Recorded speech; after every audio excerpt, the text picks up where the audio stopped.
seperti yang aku bilang tadi, program studi singkat selama 5 minggu di Amerika Serikat yang disponsori oleh Departemen Luar Negeri Amerika Serikat. Nah, teman-teman, persyaratan secara umumnya itu ada 3, kalau kalian bisa lihat di sini. Yang pertama itu adalah usia kalian ada di 18 sampai 25 tahun. Jadi selama kalian ada di rentang usia ini, entah kalian sudah selesai kuliah ataukah sementara kuliah ada di semester akhir atau lebih dari semester 8, itu boleh banget untuk apply program ini selama usia kalian ada di rentang 18 sampai 25 tahun. Kemudian yang kedua, kalian minimal punya kemampuan bahasa Inggris, entah itu menulis, membaca, ataupun speaking, tapi tidak harus melampirkan sertifikat TOEFL.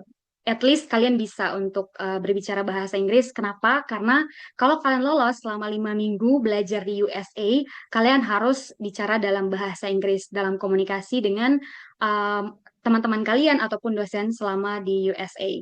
Kemudian yang ketiga, kalian ada di 11 negara Asia Tenggara plus Timor Leste. Kalau kalian memenuhi 3 persyaratan utama ini, maka kalian boleh banget untuk apply program Wisely Academic Fellowship Program.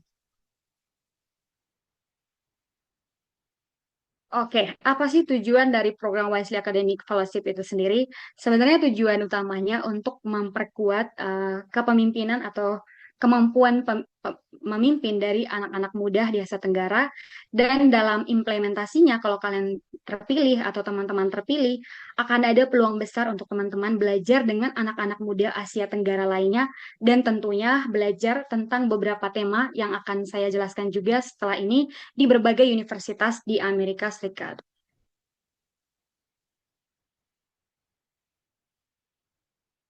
Oke, apa sih manfaat dari Wisely Academic Fellowship Program kalau teman-teman terpilih dalam program ini? Beberapa jaringan kalau kalian dapat terpilih menjadi Wisely Academic Fellowship Program awardee ataupun alumni-nya. Yang pertama itu tadi seperti yang saya bilang, selain kalian bisa berkoneksi dan belajar dengan teman-teman muda di Asia Tenggara, kalian juga punya kesempatan yang sangat besar untuk bisa berjejaring dengan mahasiswa-mahasiswa di Amerika itu sendiri. Sebagai contoh, ketika saya belajar di University of Nebraska Omaha, selain saya bertemu dengan 24 fellows lainnya dari Asia Tenggara untuk mengikuti program ini, tema Civic Engagement, saya juga punya kesempatan untuk belajar dengan mahasiswa-mahasiswi di Amerika itu sendiri. Dan kalau kalian lolos program Wisely, kalian akan berkoneksi dengan begitu banyak teman-teman muda dari berbagai negara, bukan hanya Indonesia. Kemudian alumni engagement. Kalau kalian sudah menjadi alumni dari program Wisely itu sendiri, akan banyak program-program lanjutan yang bisa kalian ikuti. Sebagai contoh, saya sendiri dari NTT, saya bisa mengenal Nadia dari Solo, terus Siki dari Bali, terus Ami dari Jawa Tengah, dan teman-teman lainnya dari Indonesia, itu karena program Wisely. Karena program Wisely, saya bisa bertemu dan berkenalan dengan teman-teman bukan hanya di NTT, tapi juga di luar NTT, bahkan di berbagai negara. Dan kalau kalian sudah terpilih dan mengikuti program Wisely, akan banyak program-program pendanaan project yang bisa kalian ikuti. Bahkan ada juga program seperti Wisely Summit yang bisa kalian ikuti sebagai alumni. Jadi kalau kalian pulang dan kemudian kembali ke daerah kalian masing-masing dan punya gerakan yang pengen kalian implementasikan, tapi mungkin terhalang dengan pendanaan, maka kalian punya peluang yang besar untuk apply beberapa program-program grant dari Wesley itu sendiri. Nah, ada 4 tema yang umum yang sementara ini Wesley buka.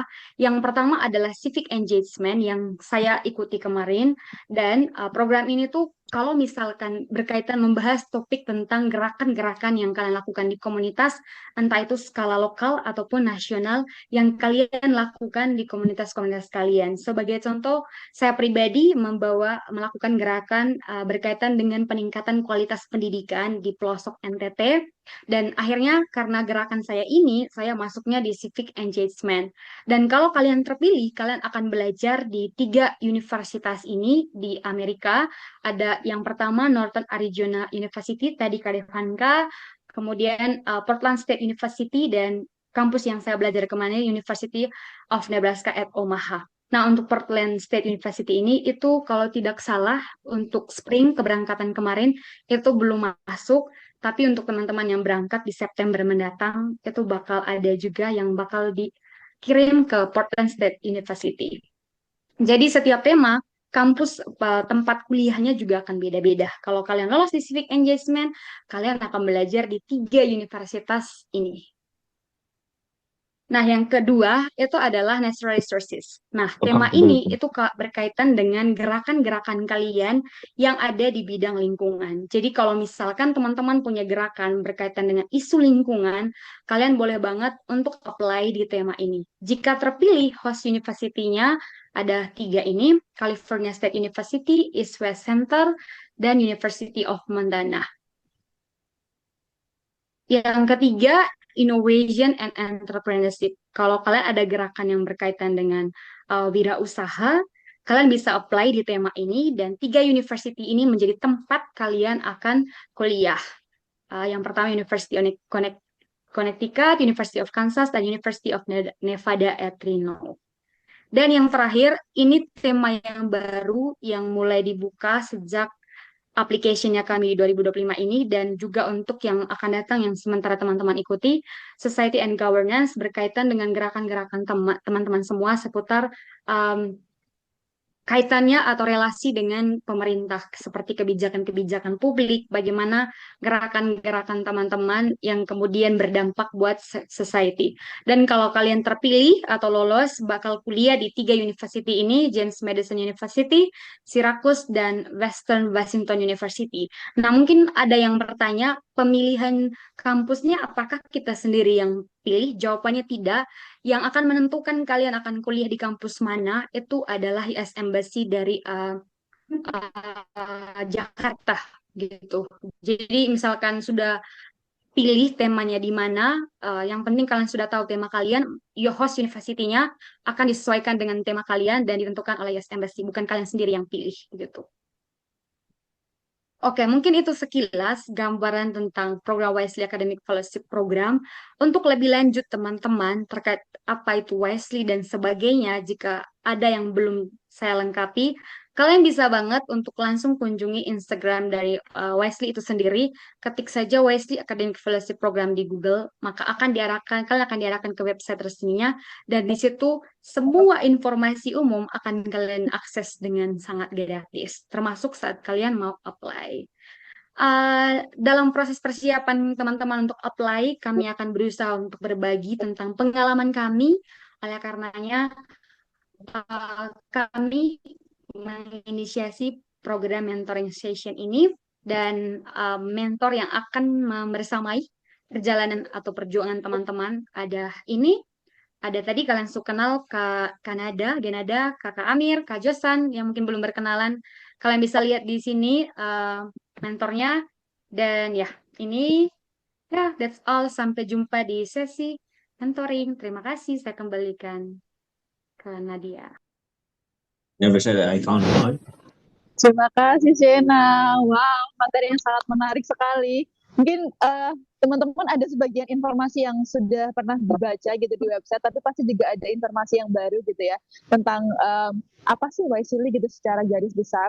Nah, tadi sudah sempat dimention juga tentang menulis esai gitu. Nah, ini adalah salah satu tahap yang sangat penting gitu karena seleksi awal, seleksi administrasi juga bagian salah satu terpentingnya melalui seleksi esai ini. Nah, untuk teman-teman yang mungkin sudah tahu nih, sudah kepikiran mau tema apa dan udah kebayang mau bikin project apa nantinya di Wisely, tapi masih bingung gimana cara nulis esainya biar projectnya terlihat jadi lebih menarik dan biar dilirik gitu ya sama dari tim Wisely-nya. Tanpa berlama-lama lagi, kita lanjut saja ke materi yang kedua. Ini materi bersama Kak Rio tentang tips and tricks menulis esai untuk teman-teman yang sudah memiliki project. Silahkan untuk Kak Rio, waktu dan tempat dipersilahkan. Boleh kasih Hi. direction dong buat Kak Rio? Oh, yeah. Hai Yes. Rio. Hi, is it my voice audible? Sorry. Ya, audible. Oke ya, bentar. Aku cari screen-nya dulu. Oke. Apakah udah terlihat ya? Masih muter-muter sih di aku. Ya, udah kelihatan. Perfect. Oh, udah kelihatan? Sudah. Wait, I need to Oke, good evening everyone. Terima kasih atas kesempatan yang telah diberikan ya untuk Nadia. Di sini aku bakal deliver satu key point di sini ya terkait dengan how to write YCLE essays for some of you that already has a project gitu ya, own project gitu ya. So, kenalin lagi, aku Aryo Maulana. I'm Aryo Maulana and I'm a YCLE Academic Fellowship Spring 2025 under cohort of Natural Resources at the East West Center in Hawaii. So, tak perlu lama-lama lagi ya, kita langsung aja. Let's begin. Okay, this is some outline that I want to share to you today, this night. Jadi yang pertama, why essays matter in YSEAL program. And the second thing is, gimana kita reflecting dengan project yang kita punya, impact-nya. Terus ketiga, aku pengen sharing terkait dengan the art of storytelling, structure dari YSEAL itu apa, terus juga it's not just about telling something gitu ya di esai, tapi juga terkait dengan storytelling gitu. Biar pesan yang disampaikan juga bisa masuk dengan baik dan ada connecting ideas di sana. Terus aku juga pengen sharing apa aja sih kesalahan yang sering dilakukan sama wisely applicants gitu ya, yang sering common terjadi. Terus yang ke berapa ini? Sorry, keenam aku pengen share ke kalian esai aku di YCLE, my Renewed Project. So my project name is Renewed Project. So di sini aku bakal sharing esai aku untuk learning by example ya teman-teman. Terus aku pengen kasih closing remarks and closing reflection there. And let's start. Oke, why essays is really matters in YSEAL ya. Untuk beberapa program, memang ketika kalian pengen pergi untuk scholarship atau pengen apply fellowship dan sebagainya, pasti essay itu adalah salah satu kunci ya, salah satu poin utama gitu. So, essay in YSEAL is totally different ya teman-teman. It's not just about telling your academic or personal achievement there, so putting your personal achievement a lot there. Jadi ini lebih ke bagaimana kamu telling who you are, what you have done with, and what you gonna do gitu ya. Terus yang kedua, menurut opini aku, esai itu adalah jendela ya teman-teman. Jendela buat reviewer atau reader untuk tahu nih who is behind the project. Siapa sih yang jadi leader behind your project gitu ya. Itu yang jadi poin penting. Oke, sekarang kita masuk ke reflect on the project ya teman-teman. Jadi ini bukan hanya tentang kamu punya proyek apa, proyek kamu scale-nya gimana, apakah scale-nya nasional or international, or just local scale gitu ya, impact gitu ya. Tapi the more important thing is why did you started? So what's problem that you see? Yang pertama, what did you started? Jadi kalian harus tahu critical background atau critical point atau masalah apa nih yang urgent di lingkungan atau society kalian gitu yang bisa diangkat sesuai dengan tema pilihan teman-teman masing-masing gitu. Yang kedua, what problems did you see gitu. Apa sih problem yang common terjadi gitu. Misal kalian berbicara terkait dengan civic, mungkin kalian bicara tentang education atau kalian terkait dengan intoleransi dan sebagainya. Terus juga mungkin kalau bicara terkait natural resource or environment, you can start with about environmental degradation, something like that gitu ya. Gimana problems itu bisa jadi hal yang kamu bisa jadikan bahan untuk storytelling gitu. Dan itu terjadi di komunitas kamu sendiri gitu. Dan yang terpenting itu your own project gitu ya, jangan project orang gitu. Yang ketiga, how did the community respond? Setelah kalian apply setelah kalian running your project gitu, gimana komunitas di sekitar kalian merespon itu?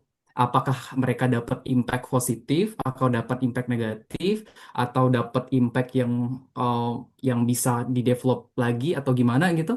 Nah, jadi itu yang bisa kalian bawa gitu ya. Community respon, bagaimana mereka menerima atau enggak project kamu, skala dari project kamu gimana gitu. Terus juga assessment akhir, bagaimana ini mempengaruhi daily life mereka. Ya, itu yang jadi poin utama juga ya.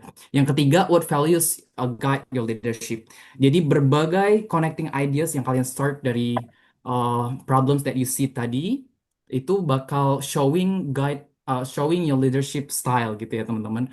Gimana di sana nanti bisa nampilin, oh orangnya gaya leadershipnya begini, cara dia memimpin gimana gitu. Itu jadi satu kunci gitu ya. reflect on the project. Oke, aku pengen sampaikan di sini Esai Wasili itu sebenarnya lebih ke storytelling ya. So kita harus memahami the art of storytelling gitu. Kita harus gunain personal narrative structure ya teman-teman, bukan hanya template yang kaku. So I already proofread some essays. Uh, so I can say almost 50% of essays produced by ChatGPT gitu ya, GPT's product gitu. Bener-bener yang templatenya kaku banget gitu. Dengan banyak paragraf dan juga sampai di paragraf pertama, dua, tiga itu cuma ngomongin background, terus juga nggak ada data di sana, nothing gitu, nggak ada yang bisa dibawa, nggak ada yang bisa diperkuat. Terus juga masalahnya juga nggak deep dive gitu untuk dianalisis gitu ya. Terus yang kedua, fokus pada momen-momen transformasional tuh di komunitas kalian. Apa sih yang transformasional? For example, tantangan nyatanya apa? Ada nggak sih problem atau failure yang kalian alami in the first stage of development of your project gitu ya. Terus juga ada nggak sih kayak changing in the community? For example, ini suaranya boleh di mute dulu. Sorry. Ya, oke. Perubahan di komunitas kalian. For example, ketika kalian mulai project kalian, there are a lot of problems misalkan that you facing with your team gitu. Misalkan terkait dengan pertama ketika start my project, kami menghadapi financial support yang kurang gitu. Kami nggak punya uang untuk start my project, our own project gitu. Tapi di sisi lain kami bekerja sama dengan beberapa company atau bekerja sama dengan komunitas or NGO. Setelah itu di tahun kedua kami bisa achieve banyak orang bergabung di project kami, terus project kami grew and expand to the other island. This is the key ya teman-teman. Ada changing in the community there ya. Itu storytelling salah satu contohnya gitu. Yang ketiga adalah bikin pembaca tuh feel your urgency and dedication gitu. Jadi mereka tahu nih, oh isu ini, isu yang kamu bawa tuh benar-benar urgent loh. For example, aku tinggal di kota A misalkan. Di kota A ini terkenal dengan daerah paling tidak intoleran di Indonesia berdasarkan data Kementerian Agama, for example ya. Nah, jadi kan ada urgensi di sana. Urgensinya gimana? Oh, daerah dengan intoleransi yang paling banyak. Terus juga kamu sampaikan, oh ada perusahaan gereja di sana yang dilakukan oleh komunitas-komunitas lokal gitu, komunitas-komunitas agama. Nah, di sana kan ada readers itu bisa tahu connecting, bisa connect sama emosi yang bisa kamu bawa di sana gitu ya, terkait dengan urgency issues. Terus di bridging dengan dedication kamu apa? Nah, dengan kamu menyampaikan tadi, kamu bilang that's why I established, that's why I founded, that's why I start. Nah, itu jadi penting ya teman-teman. Jangan hanya berbicara oh data, urgency issue, tapi mereka kalian tidak bridging itu dengan satu dedikasi apa gitu yang kalian lakukan gitu untuk solve those problem gitu. Itu the art of storytelling ya. Terus juga essay structure. Banyak teman-teman yang paham udah tahu gitu ya kalau structure essay yang common ditemui untuk scholarship or exchange or something like that itu biasa pakai STAR ya, situation, task, action, result. Tapi aku sendiri personally suka pakai essay yang structure-nya simple, just three paragraph, past, present, and future. Jadi ini menurut aku ini yang menjadikan aku mungkin ya selected juga di program kemarin di Spring 2025. Aku menyampaikan esai aku ya storytelling, storytelling yang menurutku paling efektif dan efisien penyampaiannya, delivernya adalah dengan menggunakan structure past, present, future. Gimana caranya gitu? Di past teman-teman bisa you can show the hook first ya, the hook first. Hook di di esai YC itu should be must be unique and authentic, bukan hanya hook yang cuman in general gitu, tapi nggak ada something yang bisa kalian connect ke reader gitu, something special gitu. Dan di sana kalian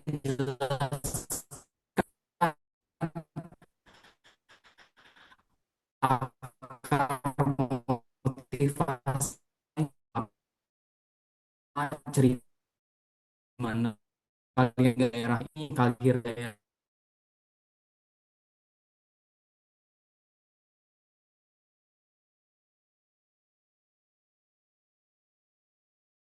or mature sources, something like data kuat, data harus data-data yang credible gitu, jangan asal cuma data dari internet gitu. Terus yang kedua, aku bakal jelaskan itu di essay nanti, learning by example. Terus yang kedua, present teman-teman. Apa yang kamu lakukan sekarang nih? What you have done with gitu. Terus juga hasil realnya apa gitu yang bisa kalian bawa. Terus ada juga kayak kerjasama, keterlibatan komunitas di sana. Apakah proyek kalian ini running sendiri atau ada kerjasama sama komunitas lain dan sebagainya? Apakah di sana ada hasil real yang bisa jadi assessment untuk mereka? Oh, isu ini komunitas mereka in the line nih sama apa ada impact jelas yang terukur gitu. Terus yang terakhir adalah future. Apa yang ingin kamu pelajari di YSEALI ya, di program ini, and how you bring those benefits back to your community, back to your own community. Jadi YSEALI itu apa yang ditawarkan YSEALI ketika kamu belajar dengan beasiswa ini dan belajar di US yang nggak ada di Indonesia, skill yang tidak ada di Indonesia, yang kamu pengen pelajari di United States dan kamu bisa bawa itu di negara kita, gitu dan uh, apply itu di komunitas kamu untuk develop komunitas kamu jauh lebih besar lagi, misalkan gitu. Impactnya lebih jelas lagi, impactnya lebih diekspand lagi, gitu ya.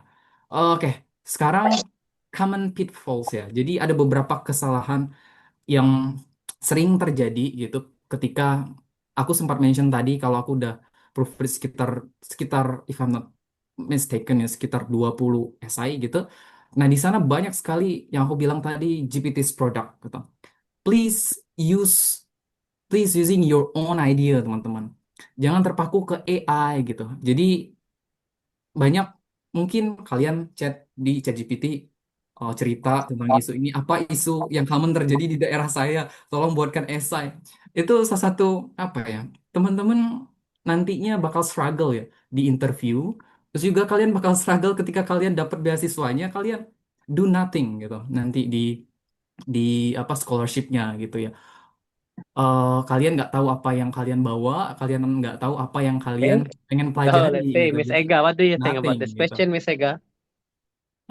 The second thing is focus pada pencapaian pencapaian pribadi gitu. Jadi lebih ke put your personal achievement, semua personal achievement. Saya adalah founder di sini, saya mendapatkan penghargaan ini berkat project saya ini itu tanpa ada konteks sosial sama sekali gitu.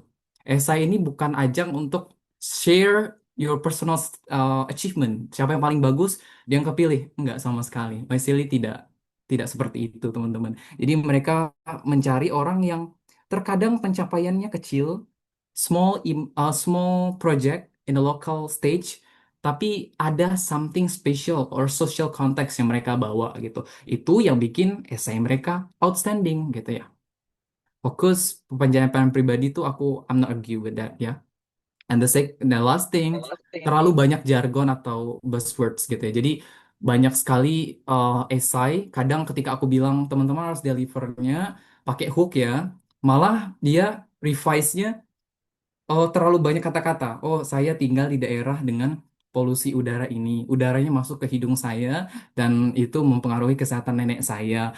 Setelah itu apa-apa gitu. Terlalu puitis itu sebenarnya eh, hook yang menarik itu tidak perlu terlalu banyak puitis seperti itu. Jadi orang bosen bacanya. Ini apa sih ini mau showing putri or something like that. It's not about esai gitu. It's not about your story gitu ya.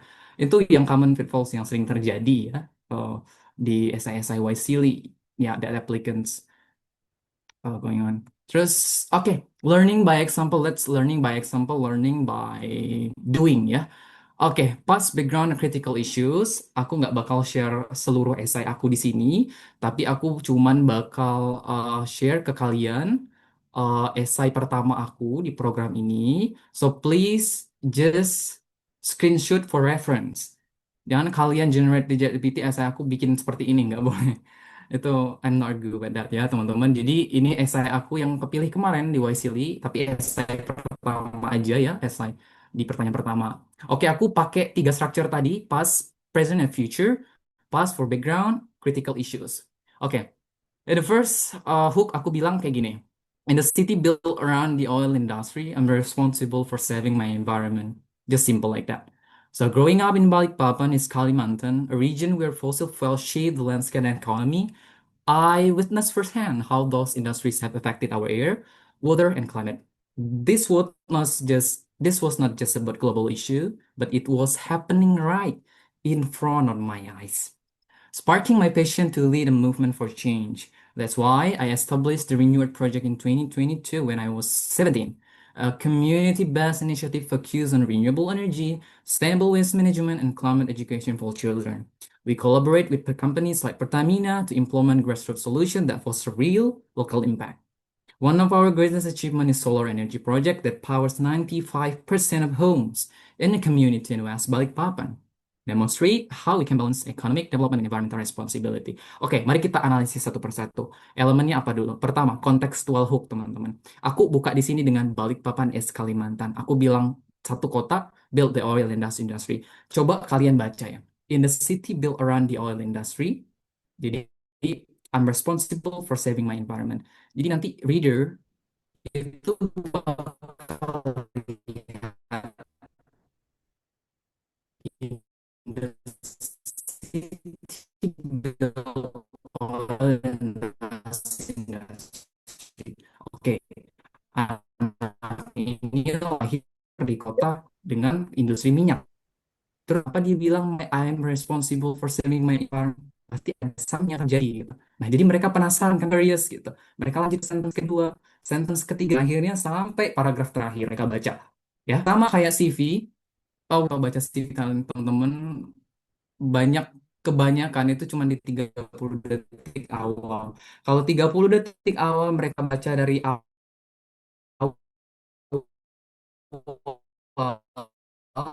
di sentence pertama mereka curious, mereka ada interest, ya mereka bakal tinggalkan other applicants gitu ya di sini yang fully gitu ya.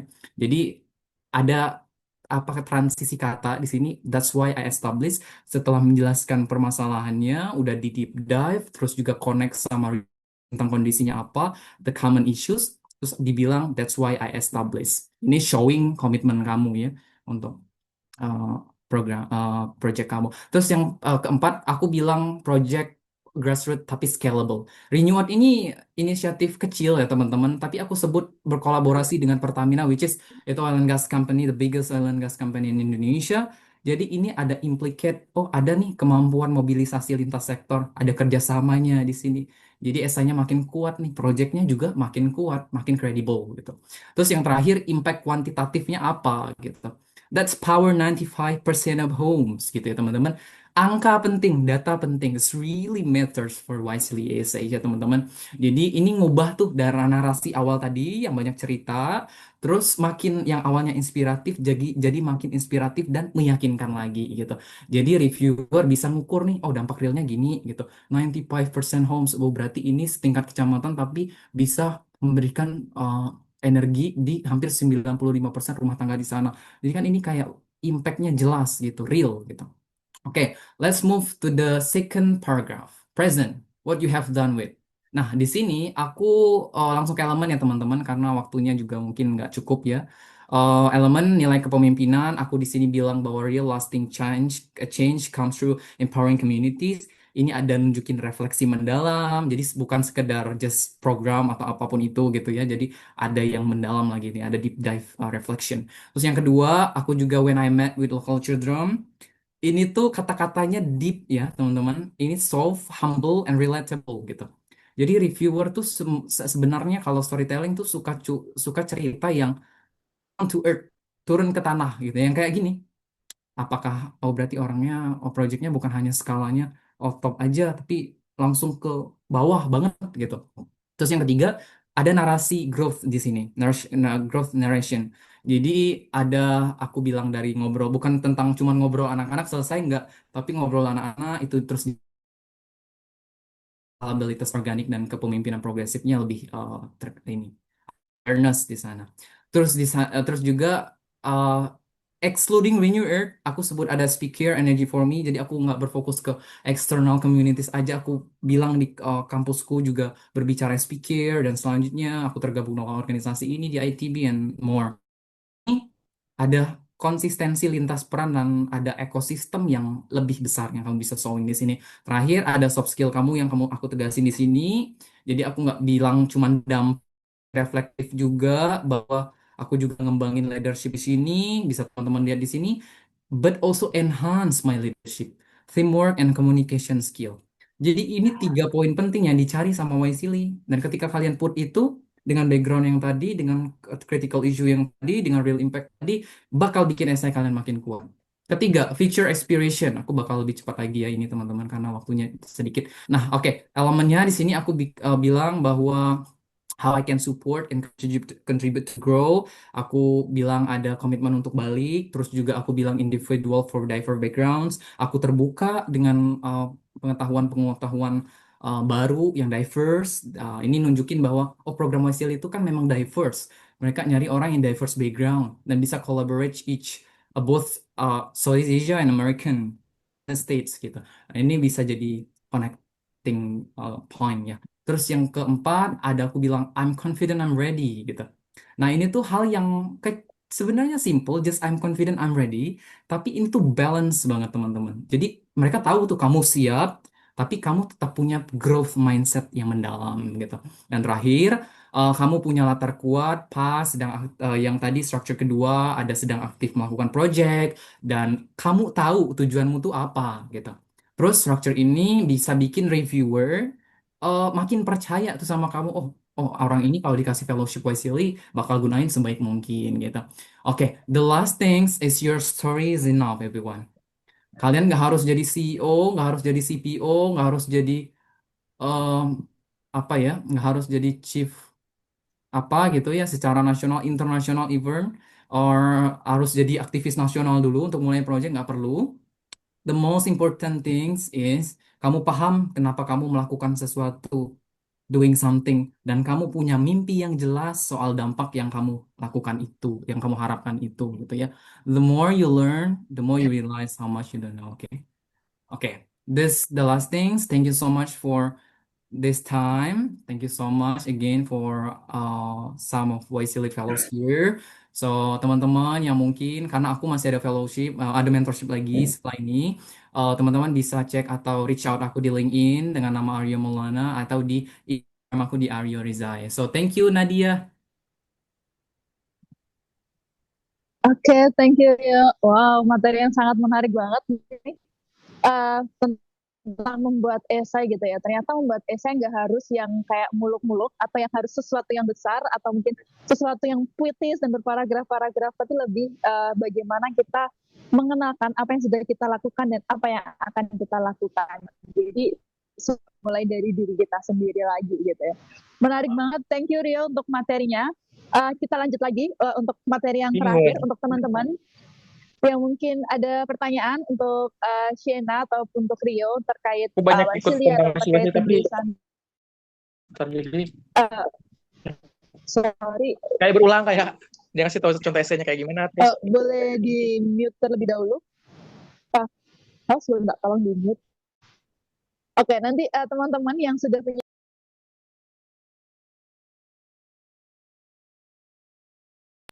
kita lanjut ke materi yang selanjutnya dari Kak Devan. Kak Devanka akan sharing mengenai kalau tadi Kak Rio tentang esai untuk teman-teman yang sudah punya gambaran gitu ya proyeknya mau ngapain gitu. Nah ini selanjutnya Kak Devanka akan berbagi mengenai penulisan esai untuk teman-teman yang mungkin masih bingung nih menentukan proyeknya apa, menentukan harus seperti apa sih esai yang aku buat gitu ya.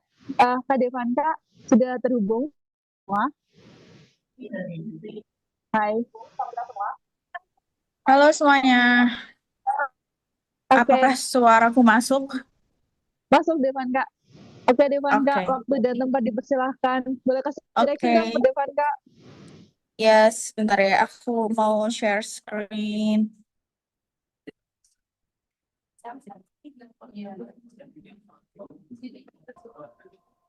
Udah kelihatan guys? Oke. Udah. Oke, halo semuanya. Sebelumnya, di sini aku akan menyampaikan how to apply ketika proyekmu itu masih dalam bentuk ide gitu ya. Nah, sebelumnya perkenalkan, siapa sih aku? Aku adalah penerima Waysili, Award Waysili tahun 2025 di Spring Cohort di Civic Engagement Northern Arizona University. Nah, sebelumnya background aku adalah kalian bisa lihat dari screen ya, teman-teman. Kalian bisa lihat dari screen. Jadi, basically background aku itu di seni gitu ya, teman-teman. Jadi di sini untuk civic engagement sendiri nggak cuma orang yang harus berjurusan ini itu, tapi aku pun yang jurusan seni itu bisa gitu ya. Nah, terus kemudian aku ingin membagikan eh, preview eh, gimana sih kalau kalian mau apply, tapi kalian projectnya ini belum ada gitu, masih berupa ide gitu. Nah, sebenarnya aku kayak kalian juga sih sebenarnya sebelumnya itu aku nggak punya project yang benar-benar aku siapin untuk Wisely di sebelum-sebelumnya karena basically aku sebelum-sebelumnya itu hanya ikut volunteer terus kemudian freelance kayak gitu yang dimana bidangnya beda-beda kayak gitu dan itu juga ada eh, waktunya I mean like itu short time gitu. Nah, kalau kata aku sih ya don't wait until it's big. Start from what you care about. Jadi di sini aku minta kalian untuk lebih memperhatikan sesuatu yang memang benar-benar kalian interest gitu loh. Entah di civic engagement atau di innovation entrepreneurship atau di society and governance atau di natural. Karena kan dari tema tersebut kalian bisa banyak banget interestnya dan bisa kemana-mana gitu ya. Nah, gimana sih caranya nulis esai from passion to plan? Jadi mulai dari sesuatu yang kamu interest menuju ke rencana untuk project gitu. Kalau dari aku sendiri, aku membagi menjadi 5. Yang pertama itu adalah masalah apa yang kamu lihat di sekitarmu. Jadi kalian harus menemukan satu fenomena yang kalian ingin, wah kayaknya masalah ini eh, bagus banget nih buat aku angkat. Nah, eh aku sendiri project aku ini Art for All yaitu Youth Digital Literacy Empowerment Project di Southeast Asia. Nah, yang kedua, sorry, yang pertama tadi eh, itu kalau kata aku tips menulisnya itu yang pertama itu ceritakan secara personal berdasarkan pengalaman. Jadi jangan hanya karena kamu melihat itu dari sosial media terus kamu bisa mengangkat itu mungkin itu kurang menarik buat interviewer, tapi kalian akan lebih menarik ketika masalah itu ada di sekitar kalian dan kalian menghadapi itu sendiri gitu. Dan yang kedua, yaitu jabarkan masalah dan dampak yang ditimbulkan. Nah, gimana sih menjabarkan masalah? Kalau kataku, kalau kamu berhasil menjabarkan masalah, kamu menyelesaikan setidaknya 50% dari masalah itu. Nah, dampak dan yang ditimbulkan itu seperti apa? Misal nih, masalah sampah, kalau sampah nggak terurus, dampak yang ditimbulkan akan seperti apa? Akan terjadinya banjir lah, atau akan terjadinya ini, kayak gitu. Nah, kalau di sini tips aku itu menulis dengan jujur, bukan dengan bahasa proposal. Bahasa proposal adalah bahasa yang benar-benar eh, kayak susunan proposal gitu. Kalian paham nggak sih? Karena aku bingung ya. Nah, kalau di aku sendiri, aku pribadi nulisnya secara naratif. Jadi aku kayak bercerita gitu, bercerita. Jadi masalah yang ditimbulkan di sini itu apa, terus kemudian aku melihatnya dampaknya seperti apa, kayak gitu. Nah, kemudian yaitu apa yang sudah kamu lakukan sejauh ini. Nah, di sini kalian harus menunjukkan track record dan inisiatif pribadi, benar-benar pribadi. Berarti masalah yang ada yang harus kalian angkat dari poin pertama tadi adalah yang harus ada di sekitarmu, guys. Dan karena itu lebih heart touching buat interviewer gitu.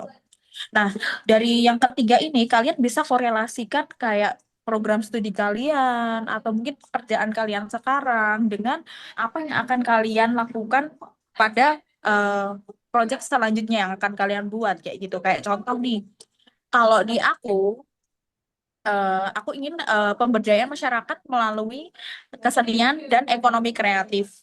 Jadi aku harus mention dong track record aku berupa aku ikut volunteer dalam bidang kemasyarakatan yang berada di ekonomi kreatif itu. Terus kemudian inisiatif pribadi berupa ikut volunteer apa, terus juga background sebagai mahasiswa seni itu juga harus termention kayak gitu. Yang keempat, apa yang ingin kamu pelajari dari YSEALI. Jadi di sini lebih ke kayak kenapa sih harus YSEALI yang bantu kamu gitu. Nah, di sini kalian harus mengaitkan kebutuhan belajar dengan pengembangan proyeknya. Jadi kira-kira kamu kalau sama YSEALI nih, kamu akan pengen belajar apa, pengen apa yang mau digali, apa yang bukan, terus implementasi ke proyeknya akan seperti apa kayak gitu. Kayak contoh nih, di YSEALI kan banyak mengajarkan leadership gitu kan. Nah, proyek aku karena sebenarnya base-nya di 3 negara, jadi proyek aku ini aku harus memiliki leadership, aku harus memiliki leader-leader di setiap negara yang siap membantu aku dalam menjalankan proyek ini. Contohnya kayak gitu. Terus yang kelima, yaitu apa yang akan kamu lakukan sepulangnya. Nah, itu kayak yaudah kalau abis ikut YC terus kamu mau ngapain? What will you do after YC gitu. Nah, di sini tuh kalian harus menunjukkan di mana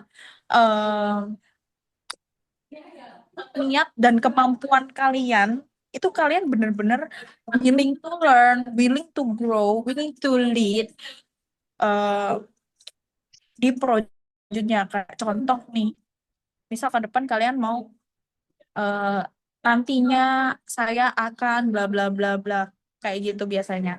Nah, ini pokok 5 ini. Nah, di sini yang pertama adalah state the problem. Jadi masalahnya apa sih gitu. Di sini tujuannya adalah untuk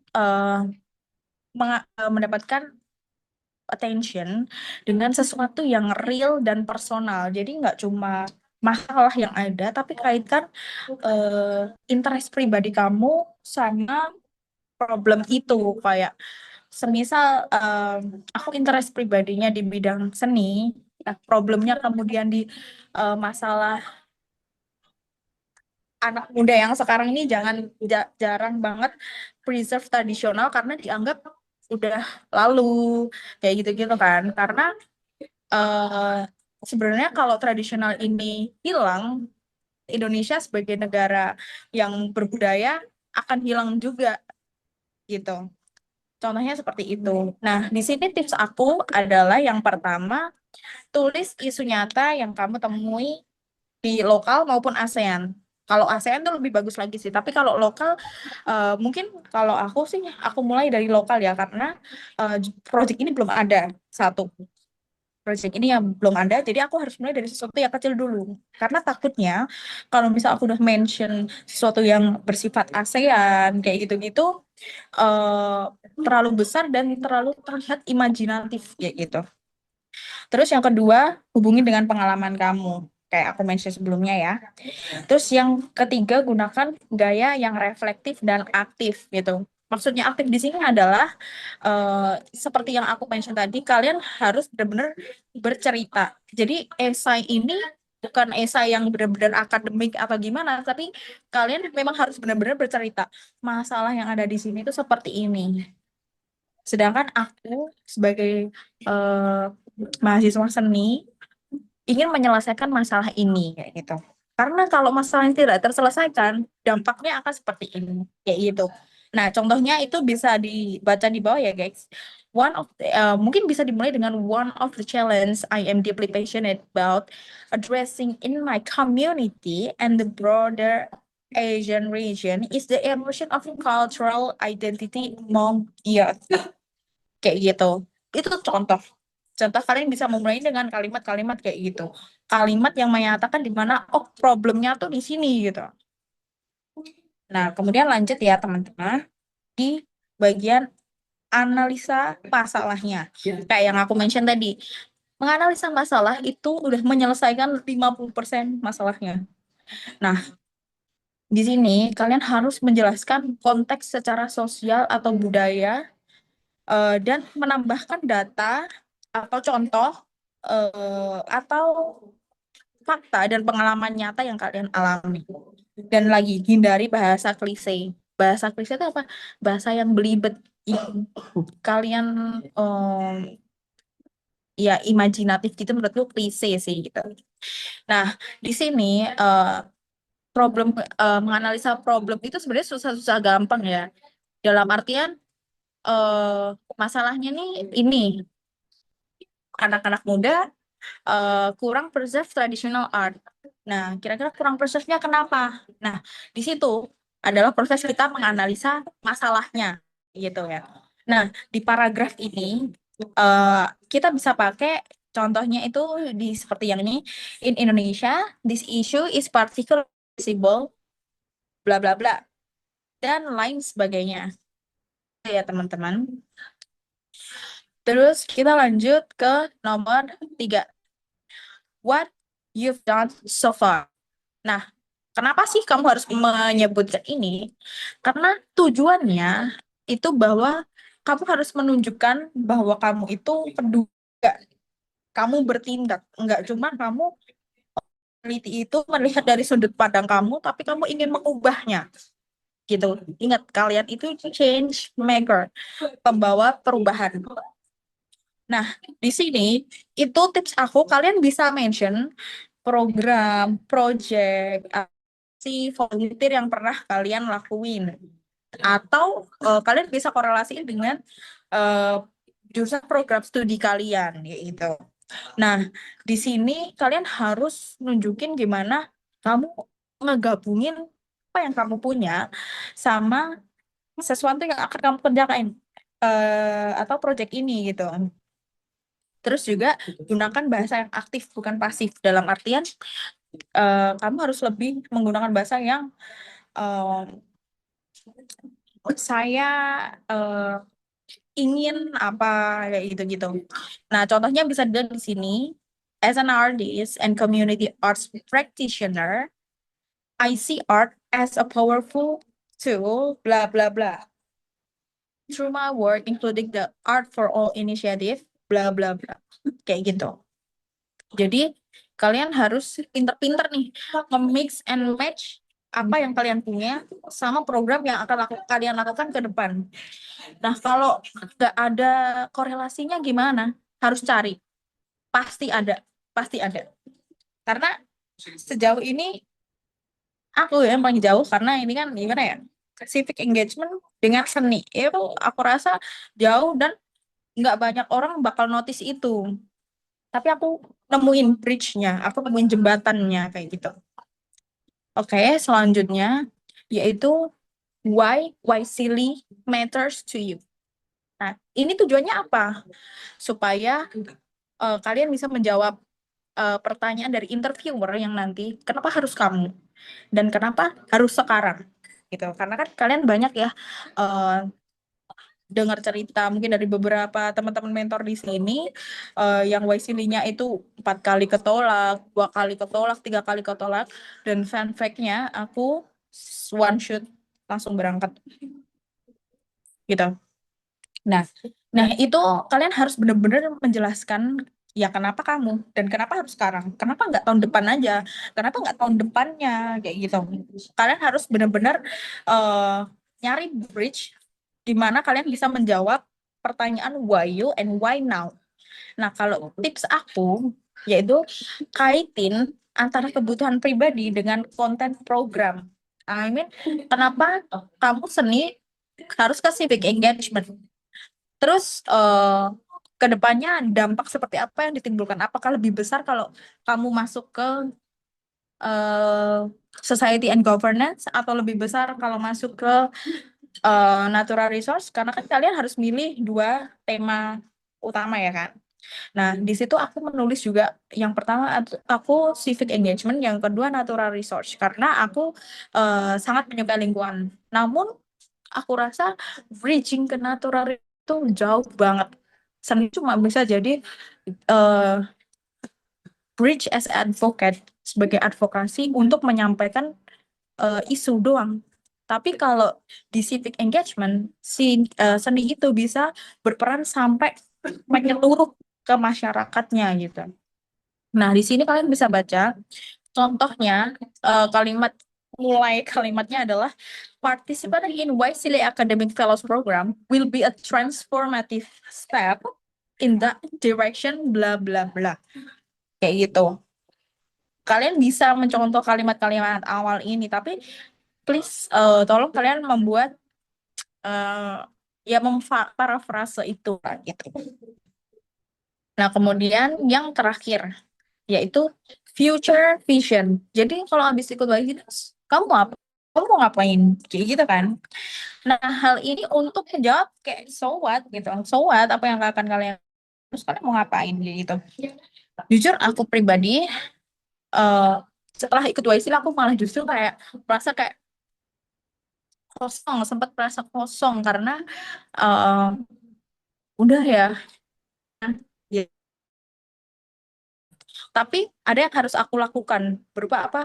Project.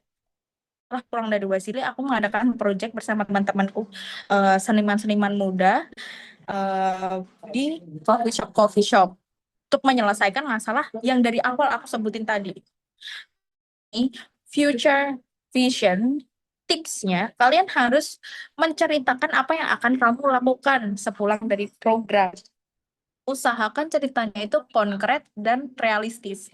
Nah, karena kadang cerita maksudnya konkret adalah ya yang apa adanya aja.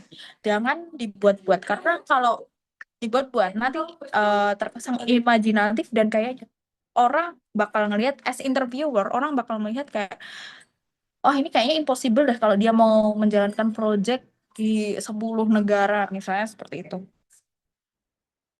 Sebutkan dampak untuk komunitas atau negara atau ASEAN sendiri kayak gitu. Nah, mungkin dimulai dari komunitas kecil di kota kalian yang tepat kalian tinggal. Kalau aku tinggalnya di Surakarta bareng sama Kak Nadia. Nah, terus kemudian impact di negara, kemudian impact di ASEAN. Aku menambahkan ASEAN, kenapa? Karena pas tahun aku, pas spring, kita dalam satu kelompok project itu ternyata kita digabung dengan 5 negara ASEAN. Berisi lima orang dari negara ASEAN. Dan apa namanya? Kita berencana menjalankan proyeknya itu di 3 negara. Padahal awalnya aku cuma menjalankan di 1 negara. Namun ketika kita berusaha menjalankan di 3 negara tersebut, dosen aku di Northern Arizona University langsung mention kayak ini masih terkesan imajinatif kayak gitu. Karena seperti ini, seperti ini, seperti ini. Kayak gitu. Dia menjelaskan seperti ini, itu terlalu imajinatif dan rasanya impossible kalau untuk dijalankan. Padahal proyek kamu tuh baru tadi. Proyek kamu tuh baru biji, belum ditanam gitu. Nah, akhirnya kita memutuskan dari situ, oke, kita jalanin di 1 negara di Indonesia dan di kota Surakarta aja. Gimana responnya kayak gitu. Nah, itu udah berdampak di satu komunitas kecil berupa kota. Tapi dari satu kota kecil itu, kita bisa berdampak ke negara. Gimana? Karena yang ini kan nggak cuma dari kota Surakarta aja, tapi dari kota-kota lain juga. Jadi orang-orang bakal melihat inisiatif ini itu langkah yang bagus atau langkah yang buruk dan orang-orang kan bisa menilai kayak gitu. Nah, yang ketiga sekali lagi aku bilang tunjukkan kalau kalian itu adalah a change maker, orang yang membawa perubahan, bukan cuma partisipan biasa gitu. Nah, di sini kalau di project aku yang selesai kemarin itu aku setelah selesai project aku mengumpulkan kuesioner supaya aku benar-benar dapat insight bahwa orang-orang tuh apakah merasa terganggu, apakah nyaman, apakah malah membuat interesting orang lain gitu. Kayak gitu. Dan alhamdulillahnya 92% itu merasa interested sama apa yang aku lakukan di cafe. Sebenarnya aku melakukan performing art project gitu, guys.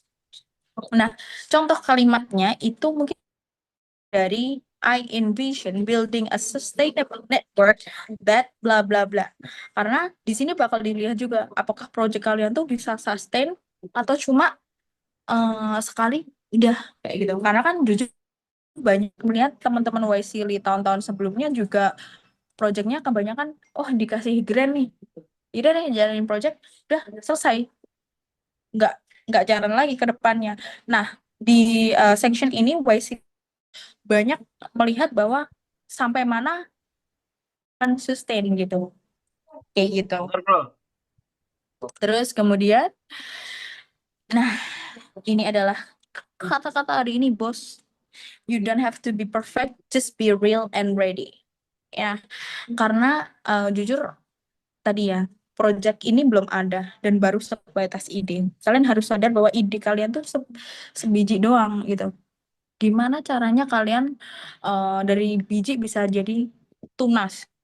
Harus ditanam, harus dipupuk, harus disiram. Nah, itu bahan-bahan yang kalian harus gali lagi secara personal karena jujur kalau kami misalnya nih aku orang Surakarta tapi aku ingin mengangkat masalah banjir di Jakarta kan rasanya tidak relate karena aku tidak mengalami kayak gitu. Nah, interviewer juga melihat itu gitu loh. Jadi kalau bisa buatlah project itu sepersonal mungkin yang bahkan mungkin negara lain nggak kepikiran project itu fellows dari negara lain maksudnya gitu ya. Oke, dan kata-kata terakhir ya ini ya, ketahuan tidak berani menulis esai kami pukuli di tempat baru kami polisikan gitu guys. Mungkin itu aja kalau dari aku. Sekian, eh, terima kasih. Mungkin kalian bisa bertanya di kolom komentar atau bagaimana ini Kak bertanyanya. Oke, thank you Devanta. Menarik banget ya ini materinya.